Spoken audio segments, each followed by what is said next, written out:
what on earth is Prince Harry doing in China, of all places? It doesn't seem right. Royals, diplomats, UK politicians avoid China. Why is he there? Well, this was interesting because it came at the exact same time as King Charles and Queen Camilla arrived in Canada. So first of all, just another indication of the separation of the Sussexes and the Royals, because this is a big schedule clash.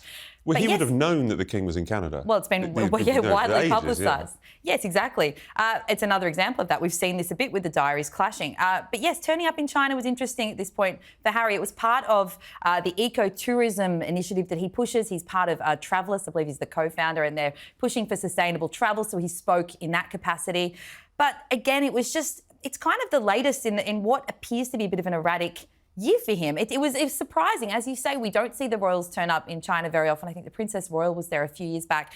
Prince William was there in 2015, I think it was. That was when the UK government was pushing investment in China, and we had like a deal. They had a state visit to the Chinese premier and stuff like that. There was a reason there, but a clear strategy, a clear diplomatic strategy. So again, it is a little bit random, to be honest. And again, because it popped up that exact same day as the royals arrived in Canada. Really, this is all he has left. Like you said, you forgot about Travellers, which he set up in 2019.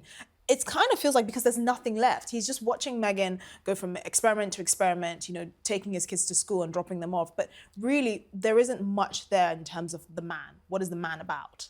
No, it's interesting to see where he's going to go, because you're pointing out there, it's all about Meghan this year. It's been all about Meghan. So maybe he just saw an opportunity and thought, well, who cares? It's in China. I'll go out there and shout about Travellers. But as we pointed out, it was on the same day that the King and the Queen landed in Canada. There's often a suggestion, I hate it, but there's often people who might suggest, oh, is he trying to steal the front pages, or is he trying to steal the limelight?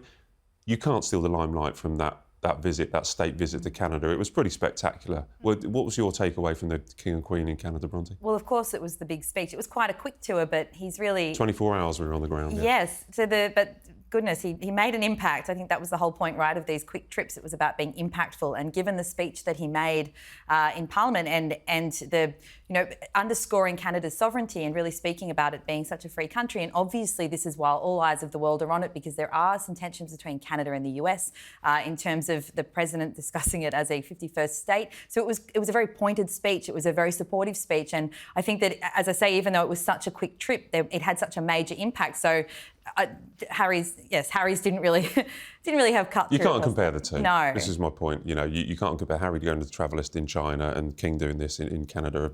Are two completely different things. I used to think, oh, maybe it's a mistake, it's an accident. Prince Harry doesn't know, the King's schedule. Now I just think they kind of piggyback off of it. So it makes it a lot easier when something is happening with King Charles and he's making these trips for Prince Harry's name to kind of be shoehorned in there. And I think he's doing that strategically because it just doesn't make sense.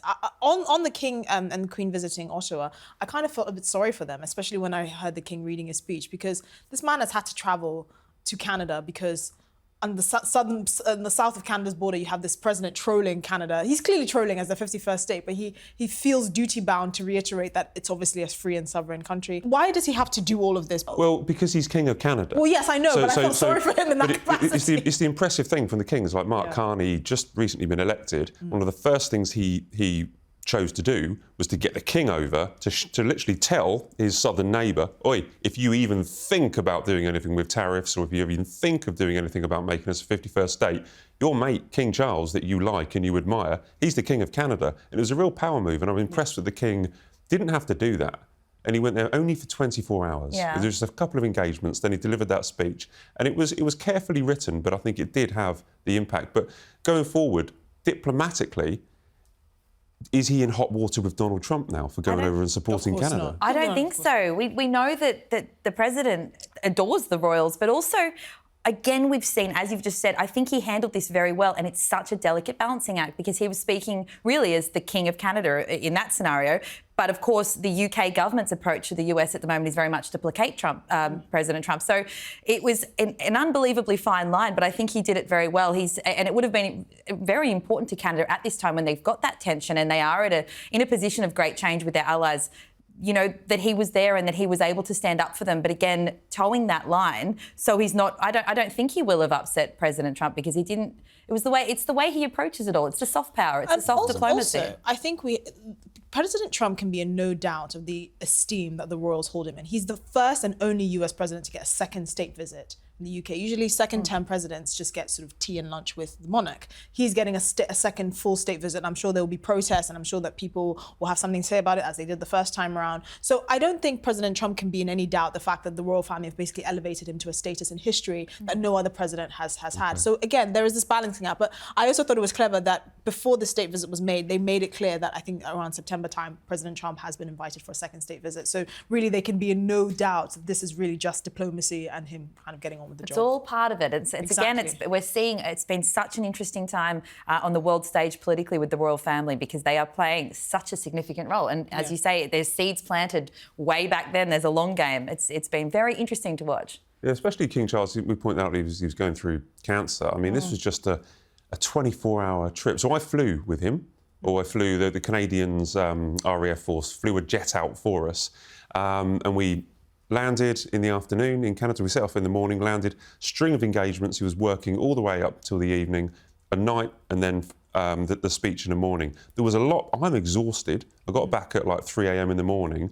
The king must be absolutely shattered. I mean, we're asking him and telling him to go and do all this kind of stuff. Is it too much for him? But also, I want to ask you about on the plane. What was he doing? Was he looking at his notes? So you're on the plane with him. Can you see him? Well, if you so you fly on these planes, it's not like you're all in economy. The journalists are all in the back in economy. Okay. Then you've got the palace staff are in what I would call business class, and then up the front you've got the king and the queen. And I don't think I could get in 10 yards of that. I'd be jumped upon. But yeah, I think try next time. No. Yeah, I think. I mean, our TVs didn't work for a start. Sorry, Canada. Thanks very much for the plane, but the in-house. Sort yourself out. Yeah, sort yourself out didn't work. But are we asking too much from him? We're putting him in a position here where he's having to stand between Donald Trump and Mark Carney in Canada, or is this the role that the king should be doing because he's king of Canada? Absolutely. And the thing is, he's the longest-serving Prince of Wales in history. He has been waiting literally his entire life to take on this role, and it's really unfortunate that so soon into his reign he was diagnosed with cancer, which is a tragic situation for virtually everyone, but of course for him because he has such a significant public role. I do think that this is the blessing of Camilla, because I do think she kind of tempers him, because she's obviously said she's concerned and he's a workaholic and all of that. But this is why that synergy there is so good and so necessary, because even though to us it feels like he's working too hard, he's feeling like he's finally getting to do the duty he's been preparing his entire life for, and his wife is making sure that he doesn't push himself too far so he can stay with us for as long as possible. You're exactly right about that prince in waiting role. I think it's not so much a matter of whether he should be doing it. He clearly wants to do it.